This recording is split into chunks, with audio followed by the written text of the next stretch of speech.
Guys, this is Dhananjay here and I am the CEO of Moksha. आज बहुत सारे applications आ रहे हैं रशिया के लिए और बहुत सारे स्टूडेंट्स फ़ोन कर रहे हैं। करीबन नीट को एग्ज़ाम होते हुए 10-12 दिन हो गए हैं और आपने देखा होगा मोबाइल के ऐप के ऊपर, मोक्ष के करियर प्लानर ऐप के ऊपर कि करीब 7 यूनिवर्सिटी तो फुल भी हो गई और क्लोज भी हो गई है। So you will have to be very quick to decide, but ये जल्दबाजी में कई स्टूडेंट्स बहुत बड़ी मिस्टेक करते हैं। सो इंडिया के अंदर रशिया जाने के लिए आपको 5 सबसे इंपॉर्टेंट चीज ध्यान में रखनी है before you take a decision about going to Russia for MBBS course. What are those 5 topmost secrets that you should understand? I'm going to tell you in the next 3 minutes. बहुत ध्यान से सुनना, और अगर इसको इम्प्लीमेंट किया तो कोई भी एजेंट आपको गलत तरीके से करियर में रोक नहीं सकता, ठीक है ना।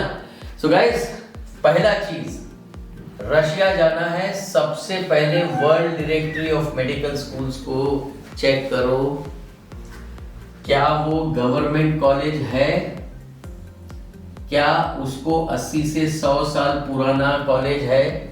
To be very frank, college भले 100 साल पुराना हो, कोर्स कब से शुरू हुआ। फॉर एग्जाम्पल मैं बता रहा हूँ, कजान स्टेट है और कजान फेडरल है, ऐसी 2 यूनिवर्सिटीज हैं।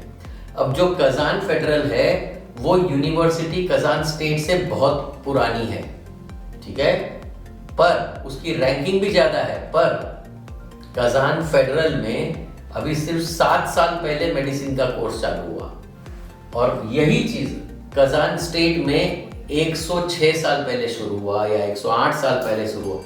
तो गाइस, वर्ल्ड डायरेक्टरी हमको डायरेक्ट इंडिकेशन देता है कि भाई मैं कजान फेडरल में जाऊं या कजान स्टेट में जाऊं। ये अगर आपने सही तरीके से डिसाइड किया, इसको देखे बिना कोई भी रशियन यूनिवर्सिटी में जाना मत। ऐसी भी यूनिवर्सिटी है रशिया में जो 4-5 साल पहले खुली है, मेडिसिन का कोर्स चालू किया है, और आज की तारीख में एक भी डॉक्टर नहीं बना पाई, ठीक है। आपको वो स्क्रीन के ऊपर दिख रहा है, तो उस यूनिवर्सिटी में जाके आपको कोई फायदा नहीं होने वाला। दूसरा, इंडियन एम्बेसी अपनी जो गवर्नमेंट की वेबसाइट है, आप टाइप करो ratings of the Indian medical institutions in Russia provided by Indian embassy.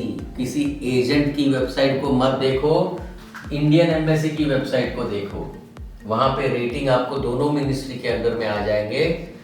तीसरा, भूल चूक से भी एजेंट को पैसा मत देना जो यूनिवर्सिटी को पहचाना है।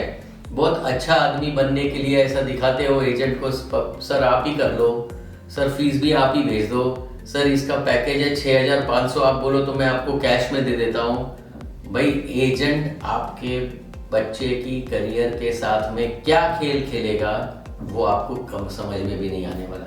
नो हिसाब किताब, नथिंग, एजेंट गुम। बोलो एजेंट को, भाई तुझे मैं पढ़ाने का पैसा क्यों दूं, तेरा काम क्या है। तेरा काम है बच्चे को यहाँ से वहां तक पहुंचाना, एडमिशन देना, उसको गाइडेंस देना, उसको सपोर्ट करना, करेक्ट है।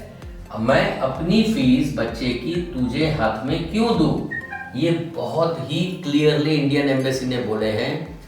बहुत सारे बच्चों का पैसा यहीं पे एजेंट कलेक्ट कर लेता है। वो लास्ट मिनट पूछेगा, अच्छा $6500 किधर है, $7000 किधर है, फीस कहाँ भरी है आपने। आप तो ये सब चीजें पहले तय कर लो कि भाई फीस कहाँ देनी है, मुझे अकाउंट नंबर दो तो ही मैं अपनी सीट बुक कराऊं। मुझे यूनिवर्सिटी का अकाउंट नंबर दो और मुझे लिख के दो कि ये फीस मैं डायरेक्टली यूनिवर्सिटी में पे करने वाला हूं। यूनिवर्सिटी का अकाउंट नंबर में डायरेक्टली पे करना है।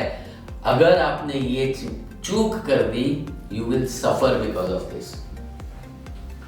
चौथा चीज, इंडिया में कई एजेंट आजकल बोलते हैं, अच्छा ये खर्चा 20 लाख का है, आप 15 लाख एक साथ में दे दो, पैकेज दे देता हूं, तो मैं यूनिवर्सिटी से सब्सिडाइज फी में आपको लेके आऊंगा। भैया, दुनिया की कोई भी गवर्नमेंट यूनिवर्सिटी में ऐसी स्कीम पैदा नहीं हुई है, ठीक है। आज मेरा 9वां साल है, मैंने आज तक नहीं सुना बट कैसे बच्चों को ये समझा देते हैं कि भैया 5 लाख डिस्काउंट मिल रहा है, 15 लाख मुझे दे दे, 20 लाख का तेरा 5 लाख कम हो जाएगा। और मैंने ऐसे पेरेंट्स भी देखे हैं, अपनी प्रॉपर्टी बेच डालते हैं, खेत बेच डालते हैं रूरल एरिया से, जिनको बेसिक समझ नहीं है बच्चे फॉरेन कैसे जाने चाहिए। वो सब्सिडाइज फी का नाम लेके या कुछ भी बहाना निकाल के बोलेंगे भाई तेरे को 5 लाख रुपया कम, पर 15 लाख मुझे दे दे। अब उनको ये समझ में नहीं आ रहा। ऐसे मेरे को कॉल्स काफी पूना से काफी स्टूडेंट्स के कॉल आ रहे हैं कि सर ऐसा स्कीम होता है क्या।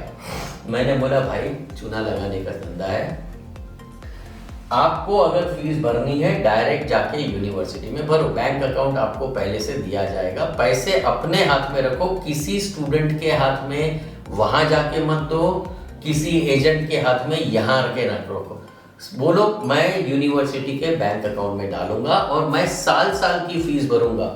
आज अगर 15 लाख रुपया मुझे आप दे दोगे तो 6 साल में तो वैसे ही 20 लाख हो जाने वाला है, बैंक में भी रखूंगा तो क्यों भरूं मैं भाई।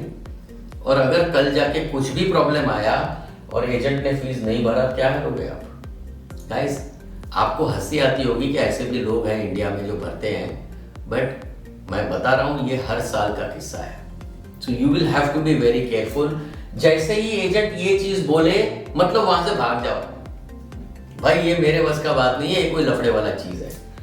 5वां, students can be used as an agent. वहां पे एक सेमिनार रखेंगे, 4-5 स्टूडेंट बैठेंगे, आपको कॉन्फिडेंस दिलाएंगे कि यार ये तो यूनिवर्सिटी बहुत बढ़िया, देखो मैं आपके सामने डॉक्टर बन रहा हूं। भाई वो खुद फंस चुका है, उसने सब्सिडाइज फी दे दी है, 15 लाख देके वो फंस चुका है। अब अगले साल आपको स्टेज पे बैठाएंगे, आप मना कर ही नहीं सकते, नहीं तो आप वहां से एक्सपेल हो जाओगे। 15 लाख गया। सो गाइस सीधे तरीके से जाओ और सिंपल चीजें एजेंट को बोलो। भाई ये रूल्स को जो फॉलो करेगा ना वो लाइफ में अटकने का चांस नेग्लिजिबल हो जाता है। यूनिवर्सिटी सिलेक्शन, आपका रेटिंग्स जो गवर्नमेंट ने बोला है, आपको पेमेंट ऑफ फीस, कोई लालच वाली स्कीम में मत आना, और कोई भी स्टूडेंट को बैठा है मतलब कुछ लफड़ा है, क्यों आपको वो जबरदस्ती दिखा रहा है पटाने के लिए कि भाई बहुत अच्छा है पैसा निकालो बस जेब से। ठीक है, थैंक यू गाइस।